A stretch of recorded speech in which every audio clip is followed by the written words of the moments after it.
আমাকে বললো যে একটু লেবু পাতা নিয়ে আয়। তো আমাদের কাছে লেবুর পাতা ছিল কচি কচি, তো আমি লেবুর পাতা আনতে গেছিলাম। তো লেবুর পাতাটা নিলাম, কটাতে ভালো করে ধুয়ে নিলাম। তো এখানে বিট লবণ দেওয়া হবে কুলে। দেখো কুল এখানে মোটামুটি ছ্যাঁচার মুখে মানে স্টার্ট হয়ে গেছে ছ্যাঁচা।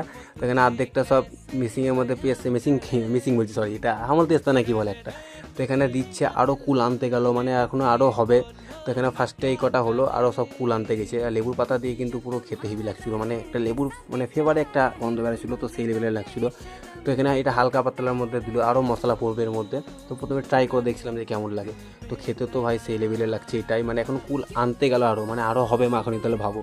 এখানে আবার আনা হলো 1 গামলা কুল গাইজ। এই দেখো কালারটা খুব সুন্দর লাগছে কুলের দেখতে, আর দেখতেও খুব সুন্দর লাগছে গামলার মধ্যে। আর ডাসা ডাসা কুল দেখে আমার জিভে জল চলে এলো, মানে এত সুন্দর লাগছে। এখানে মাখানি হয়েছে, ওইতেও জল সামলাতে পারছে না জিভে, আবার 1 গামলা কুল নিয়ে এলো। তো কুলটাকে ভালো করে ধুয়ে হামল দিস্তা দেওয়া হচ্ছে, আবার ভালো করে পেস্ট করা হবে এটাকে। আর লেবুর পাতাও কম পড়ে গেছিলো, তো লেবুর পাতা নিয়ে এলাম এখানে আমি। আর ধনের পাতা দেওয়া হলো, আবার ধনে পাতা